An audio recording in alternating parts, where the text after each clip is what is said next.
veux dire, là, on est en train c'est la fuite en avant. On a un problème qui est simple, madame. Tout à l'heure, demain, après-demain, il y a un éboulement de masse sur la route du littoral. Vous l'avez regardé? Vous avez regardé vos images? Vous avez vu ces paquets d'eau qui franchissent le côté mer et qui coincent les voitures qui sont côté montagne? Mais attendez, s'il vous plaît, aidez-moi. Aidez-moi à dire aux gens, madame, s'il vous plaît, réouvrez. Réouvrez.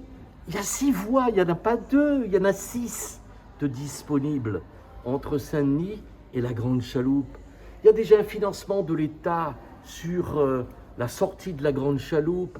Concluez. Et après, on verra les autres priorités. C'en est une, bien sûr. Mais n'enjambons pas le problème d'aujourd'hui pour me parler des problèmes à N+5 ans. Gramoun l'a dit, même la vitesse n'a son temps. OK? Sauf que la vitesse, elle doit être en avant, en marche là. Et nous devons l'accompagner. Tout est fait pour donner ouverture à cette route du littoral. L'actualité du moment, c'est quand est-ce qu'on ouvre le viaduc. Il est financé de Saint-Denis à la Grande Chaloupe. Ouvrons ce viaduc et imposons à nos opérateurs privés, aux majors, imposons-leur la gestion de la fermeture de... Alors on dit une voie, non, fermez 2, il nous en restera 4, madame. C'est-à-dire, si vous fermez 2 pour gérer ce désordre, ces fameux 775 acropodes sur les 23 000, eh bien, si vous commencez cela demain, il nous restera 4 voies, c'est-à-dire le double de voies que nous offre la route du littoral dangereuse que vous et moi, nous pouvons pratiquer. C'est fou. Ce matin, je découvre dans la presse quoi? Je découvre dans la presse que la continuité territoriale demain, la région ne dépensera pas 50 millions d'euros comme ça a été fait jusqu'ici, mais 20 millions. Vous imaginez que c'est plus pareil, là. Il y a des dizaines de milliers de gens qui vont rester sur le bord de la route. Pourquoi le cacher? Pourquoi c'est au Césaire qu'on discute? C'est ça? Hein?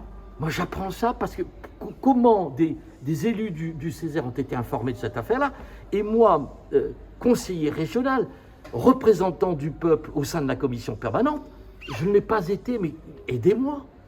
Pourquoi vous me donnez le poids de la charge à porter? Le poids de la charge, il est sur la majorité. C'est malsain, je le dis ça. Je n'ai pas mis mon drapeau dans ma poche, vous avez vu. On peut le dire les choses fermement, avec passion, mais respectueusement. C'est ce que j'ai fait ce matin. Mais force est de constater le coût de la motion d'urgence qui est acceptée par la majorité régionale de Mme Bello pour un rendez-vous avec Monsieur le Préfet pour discuter de l'étude d'impact sur une route nationale, c'est sidérant. Là aussi, monsieur, nous enjambons les résultats. Mais quand vous êtes avec des collègues qui ne reconnaissent pas le factuel, les choses qui sont réelles, est-ce que vous savez, vous me parlez de la route du littoral, ça fait longtemps que la sortie de Grande Chaloupe a été financée par l'État. Elle est toujours en l'État. Ça fait longtemps que l'entrée sur Saint-Denis a été financée par l'État. Alors vous me parlez d'après-demain, dans 4 ans, dans 5 ans. Prenons les choses dans l'ordre, s'il vous plaît. Et moi, je peux vous dire une chose. Lorsque j'entends ça, lorsque j'entends sur Aérostral qu'on donne 130 millions d'euros de prêts de l'État garantis, 20 millions de subventions, et on entend ça va pas, ça va mal, la fin du monde va arriver. Mais vous ne pensez pas qu'à un moment donné, on risque de ne plus vous entendre, même si on vous écoute?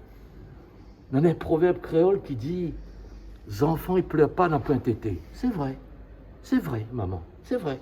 Sauf que, Bonne Grand Moun, il rajoute « Les enfants, ils pleurent trop, les pieds écoutés ». Merci à vous.